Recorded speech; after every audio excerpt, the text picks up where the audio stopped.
personal growth practices can feel like they push us to escape our human experience. I believe the real path to sovereignty lies in fully accepting, honoring, and integrating our humanity. I'm Ceres, and this is Human Path to Sovereignty, where I guide you to embrace your messy humanness to transform your life, because that's where I have found the most impact in my personal growth practices and also with clients. If you want more prosperity and connection in your life, you want to understand this topic. These are really big obstacles to prosperity that I don't hear other people talking about in conversations about manifestation. So today I'm speaking about codependency versus sovereignty. This is important because codependency runs rampant in spiritual communities, which I have been a part of for about 16 years, so I know them very well. And I've also contributed to it, but it's causing energy leaks for everyone involved. And if you want fulfillment, you have to start cleaning this up. So I'm going to keep this video really straightforward. I'm going to highlight 3 behaviors for each: codependency and sovereignty. And I'm going to explain what's actually happening, what the motivation is, and obviously how to engage with more sovereignty. That's what this channel is about. It's not about who's doing this. It's about how much each of us engages in these patterns. We are all in this together. I know a lot of people see sovereignty as separateness, and boundaries are a big part of it. But I think a really big part of sovereignty is actually connection with others, understanding that we are all in this together. And our own ability to be sovereign is limited by the capacity of sovereignty of the people in our lives. So back to sovereignty and codependency. So I see it as a spectrum. So in each moment, you can find yourself at different places on the spectrum. So sometimes more sovereign, sometimes more codependent. People with extreme codependent behaviors have the most difficulty in seeing that they exhibit these behaviors, even if they have been in personal growth for a long time, especially if they have had roles like therapist, coach, or healer, because then you just see yourself as being a good person, a helpful person, and you end up showing up like this all the time, when in reality, there's a misalignment of energy and a lack of foundation that can keep people stuck in many ways, not just you, but the people you're interacting with. So let's start with the codependent behaviors. And I want to say that when we move towards sovereignty, it's important to have compassion for yourself and others. We are all doing the best we can. So the first codependent behavior we're going to speak about is fixing others. So you know that moment when a friend shares about a problem and you just can't help but jump in and give advice because you're convinced you know what they need. You are attempting to direct their experience by offering solutions or encouragement, anything but simply being with what is, anything but simply being with them. Now, I've had the intention to not do this for many years. I'm going to use some examples of when I was on the receiving end of this. I was recently telling my father that what I was doing to prepare for a hurricane that we had in Playa del Carmen, where I live, and he started giving me advice about it. And my dad knows nothing about hurricanes from his recliner in northern Minnesota. And I said, Dad, look, I'm in a community of people that know about hurricanes, so you can trust that I will do what I need to do. And I'm also going to use my own instincts, which I think is very important. So this was already after I'd already told my dad not to give me advice about this hurricane through another email. So you can imagine I was feeling really disconnected from my father, but my nervous system was also activated from not having this request honored. So this impacts the psyche. My dad also had a lot of anxiety when he was sharing, which felt overwhelming for me as I was navigating something new. And I wanted to be grounded during this process, and I had been up until that point. So throughout my life, many people told me that the way that my dad interacted with me was simply love, and it showed that he cared, that he didn't honor my boundaries or respect my wishes. And to that I say, barf.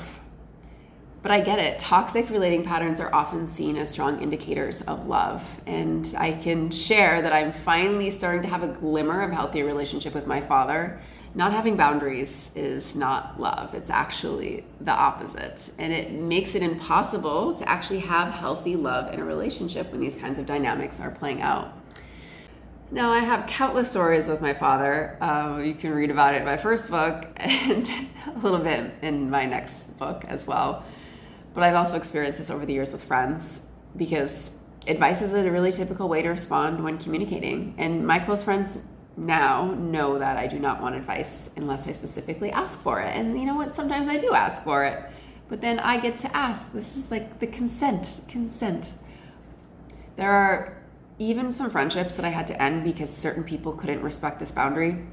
Now, this might sound extreme if you're used to having your boundaries being crossed every day. I was in that place too. But to be sovereign, we need sovereign interactions. Our level of sovereignty will always be limited by how we engage with others, by how we engage with the people in our lives closest to us.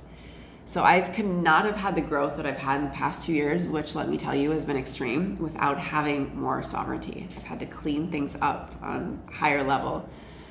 So social media is another breeding ground for this behavior. I often see someone post something vulnerable, not asking for advice, yet people still take it as an opportunity to fix.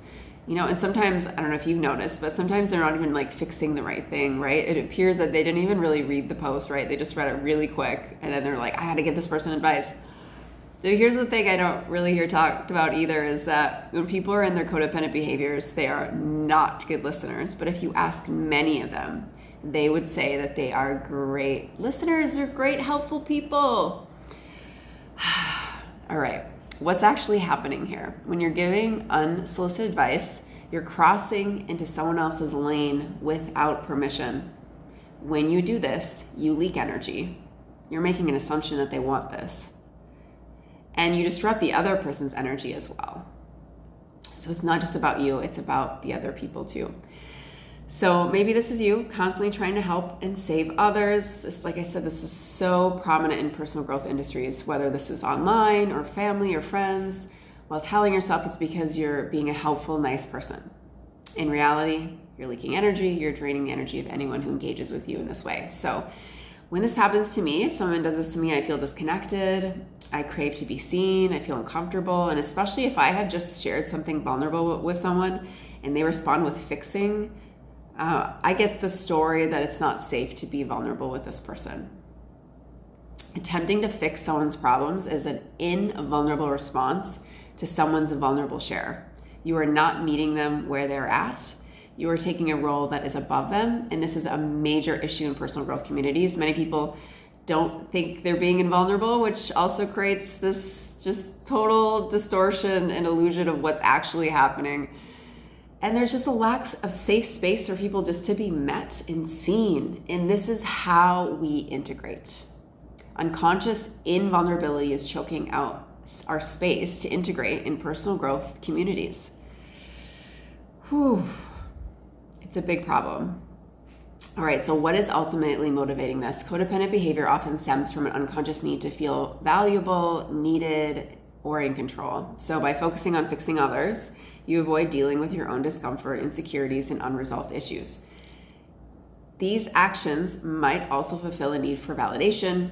If you can solve someone else's problem, you feel worthy, important, and loved. And hello, why so many of us become healers and coaches. Look, I'll admit it, once I became more conscious of my own behaviors, I could see how much I was getting from that. If you want to start cleaning up your energy, slowly start to pull back the non-consensual advice.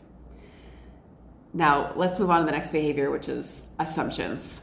It's a good one. Again, it's not about who's doing this. No, we're all doing this. So let's just check in and we're just going to check in to see how much. That's all we're doing right now.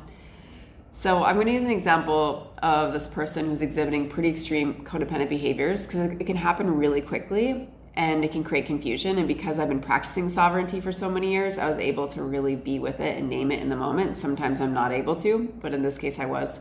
So I was speaking to someone about my name change a few months ago when I knew I was going to change my name back in February, but it took a few months before I actually announced it. And I was about to announce it to my friends and family, and I was feeling the anxiety and overwhelm of taking on the task, like changing some accounts, but not others, because it's not all legal yet, working through the awkwardness of being, no, I'm actually going by Ceres now. And Ceres is just not a common name, right? In Spanish or in English. So, I was sharing the vulnerability that I was there for me exactly where I was. I was still going to move forward. I knew everything was going to be okay. I was still feeling where I was at. This guy I was speaking to then shared a bit of a story from his past experiences in buying real estate, and then said, well, you can always change your name back later if you want to. And I had no idea how this story about real estate was related to me. And I replied with, I'm sorry, do you think I'm worried about wanting to change my name later? And he said, well, yeah, that's what you said. No, I had not shared anything about this. Again, I didn't even share a problem. I was just sharing my feelings of where I was at. See, this is where it's really hard when someone's really codependent. It's hard for them to know, no, you were sharing a problem. It's like any amount of vulnerability feels like a problem for them that they have to fix. And the problem that he was fixing, again, wasn't even what I had actually shared with him. So obviously I had felt a disconnect, and he was making an assumption that his experience with real estate was similar to the thing that I was saying, right? And remember when I said that, people that are really codependent aren't the best listeners? This is just an example of that. So what is the motivation here when someone makes this assumption? This is really important. Again, this shows up a lot in personal growth communities. Assumptions typically are connected to someone's own experiences where they're trying to relate to you by assuming that your experience is like their past experience, right? What are they getting from this? They're getting a false sense of connection.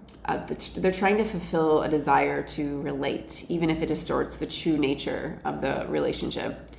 So the codependent behavior makes it really hard to have authentic connection, which means we aren't really getting nourished by our relationships, which is ironic because the reason why people do it is to feel this sense of connection.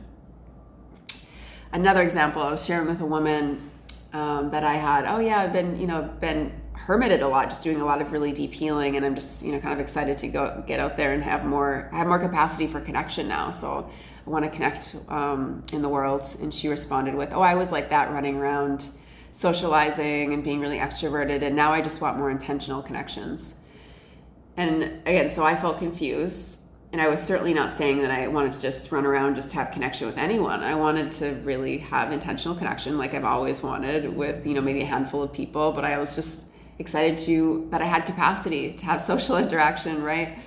But her response was assuming my experience was like something that she experienced recently, instead of actually like checking in, right? So a few different things happened like this in this conversation with her where I couldn't even name it because they happened so quickly, and I felt disconnected, unsettled, and unseen. And that's just how I felt when I left, hanging out with this person.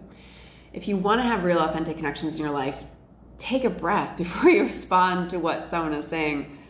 Make sure that you're understanding them. So let's move on to the next one, which is avoiding conflict. So this is one you probably know is related to codependency. Now, I know we've all had situations that we didn't address and then ended up festering and making everything worse. I'm sure you can relate to this, right? The myth about avoiding conflict is that it actually prevents or stops conflict. It doesn't stop or prevent conflict. In reality, it just postpones or intensifies it rather than resolving it. So this can lead to unresolved issues, misunderstanding, and obviously leads to like bigger conflicts later, right? So last summer I shared with a friend a boundary, and she wasn't really able to digest it because she kind of went into her own trauma response because conflict's really hard for her, and it wasn't even like a big thing. But when I shared it, it didn't feel resolved. I could kind of feel myself feeling unsafe, like, oh no, I can't talk to her about things, right? And this kind of led to other stuff. I think then she started closing her heart in some ways. Months later, I was attempted to talk to her, but then she kept saying that she was really busy. And after a couple more months, it just felt like it was just an excuse to avoid talking about it. And at this point, it's been so many months of things. I don't believe anything that happened between us was really that big, but we spent a lot of time together. I was staying at her house. So when you have intimacy with someone like that, you need to have conversations about feelings and needs. It's like impossible to have a healthy relationship without having these conversations about feelings and needs, because they're going to be ever evolving and creating a ever evolving shared reality. So when you stop doing that, it's like things really fall apart, right? So you sweep things under the rug, they still stay under the rug. You're just gonna trip over them at some point. But in this case, when someone has a lot of unresolved trauma that impacts their ability to speak about conflict, it majorly affects their life as it makes it difficult to have intimate relationships. And it's not about judging yourself or others if you're in this place, but understanding that, you're going to have a limited capacity until that changes, until you're able to integrate that trauma, which is understandable. We have limited capacities. So the truth about conflict avoidant people is they can also just blow up, right? Because if you're suppressing so much, it's going to hit that limit and you're smiling and you're being really nice, and then something hits over the edge and no one knows how much you've been suppressing, right? And you can actually just blow up in your face. So I'm quite scared of really codependent people. And the thing is too that they often disappear when conflict arises. They're the ones that run away. So what is the motivation here? It's driven by a desire to maintain peace, avoid discomfort, and prevent rejection or disconnection. So many people avoid conflict because they fear it will lead to negative outcomes, such as losing a relationship, being judged, or causing disharmony. And ironically, it leads to these things more often when someone is conflict avoidant, right? Because they don't know how to engage with conflict. So they think conflict means the end. So they try to suppress it and then they get pissed and then they run away, right? Sovereign people don't do that. This is a really, really, really big one. If you want to get support with how to improve your conflict navigating skills, please reach out. So this is so important. Such an important skill to have for any type of relationship, right? Not just for you, but for everyone in your life. All right, let's talk about sovereignty. The topic that I could go on and on about, and I will go on and on about on this channel. So the first behavior we're going to talk about is trust. In contrast to giving advice, sovereign people trust themselves and others to walk their own path. They recognize that everyone has their journey and they don't need to interfere. This trust allows for deeper, more respectful connections because they're not imposing or crossing boundaries. They're staying in their own lane. They're not believing that they know what's best for the other person. Super important and a really big problem, again, in personal growth communities. So I want to go back to that story with my dad. So I told him that I was in a community that was knowledgeable of hurricanes. I also told him I have my own instincts to lead me, Dad, right? My dad doesn't trust me. He doesn't trust himself, right? This is a norm. To be surrounded by people that don't trust you, to trust your own instincts. Well, no wonder why we don't trust our own instincts. Why it's such a reprogramming to even do it. Like that should be our guiding light in our lives. Now, I've seen so how do you respond to people? Because if you're not giving them advice and you're trusting them, how do you respond? So I've seen people respond with just silence, right? Like they're like, okay, she doesn't want me to give her advice, so I'm just gonna stare at her, and then I'll be like, is this thing on? Are you listening? What's happening? So it's still lacks some vulnerability, right? If you're not saying anything, but I understand it because if you're switching out of giving advice, then you're kind of like, what do I do? I mean, I went through that process too. So here are a few options. You can share how you were impacted by what they shared by sharing feelings, not opinions. Like hearing that, I feel sad, excited, compassionate. You can also imagine what it's like to be them by using the sentence, I imagine. Oh, I imagine that was really hard, or I imagine it was frustrating, imagine blah, blah, blah. Lots of options. If you want to get better at this, I highly recommend my program, Foundations of Being. You'll get lots of practice with this and building trust, connecting to yourself, and obviously communication skills. So let's go on to the next behavior, which is checking in. So instead of assuming, sovereign people check in. They're actually better at putting themselves in other people's shoes, even though codependent people try to do that all the time. They're making a lot of assumptions versus checking in to see if their story is accurate. So we all have stories. When we are practicing sovereignty, you do want to put yourself in someone else's shoes, but you don't want to assume your story is true. You want to check in. So like the woman earlier that assumed that my connection needs were running around being social and extroverted, she could have said, oh, is it that you're just ready to be really extroverted and attend a lot of events? I was at that stage before, and I would say, no, I'm open to being social, but more intentionally making connections with a handful of people that I resonate with. So again, there's more openness. The way she spoke to me before, there was no openness. It was like a closed door. Like, I understand what you're saying. It's just like what I did. And then, and then moving on, right? You can do this too by reflective listening. What I think I'm hearing is did I get that right? Or just putting yourself in their shoes, I imagine.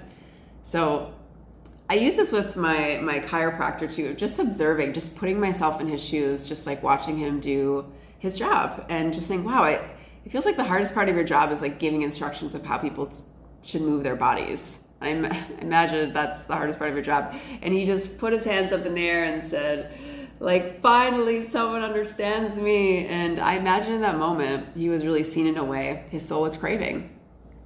And not many of us get that experience. You know, you may not think that this is a big deal, but I think being seen is a really, really big deal. And with so much of us trying to save each other or making assumptions about the other experience in personal growth communities, there's a major disconnection of just people being seen exactly where they're at. All right, the next one is embracing conflict. If you embody more sovereignty in your life, you will see that conflict is actually an opportunity for personal growth, as well as an opportunity to strengthen your relationship with the other person. When embraced, it's an alchemic process that will lead you to all the things that you desire in life. So I believe that conflict in your personal relationships is the universe supporting us, but you have to embrace it to get the fruits. I'm going to make another video about this because I think this is also a really big piece of manifestation that no one talks about. So as I mentioned, a codependent person has the belief that conflict or disappointment shouldn't exist in relationships, while a sovereign person understands that conflict and disappointment will exist because they embrace their humanity and they can embrace the humanity of others. Remember, sovereignty is about deeply embracing your humanness. This is showing self-love and compassion, and sovereignty is not about perfection. It's not about perfection. It's about showing up with willingness to be open and honest. The way that we interact normally is that we expect people to be perfect, and that's not sovereign. Sovereign people are also less likely to abandon themselves in conflict, and they're less likely to abandon others when conflict arises because they have the foundation to navigate it.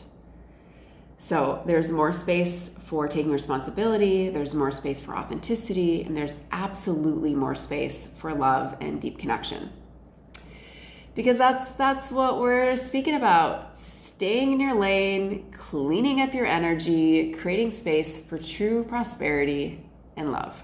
Codependent behaviors are really tricky. Like, you believe that you're showing up with love, but our unconscious motivations are not obvious, even if you've been in personal growth for a while. So if you want to know how you're showing up in relationships, first of all, you could just ask the people in your life. If you do ever want to do one thing with me, I highly recommend my program, Foundations of Being.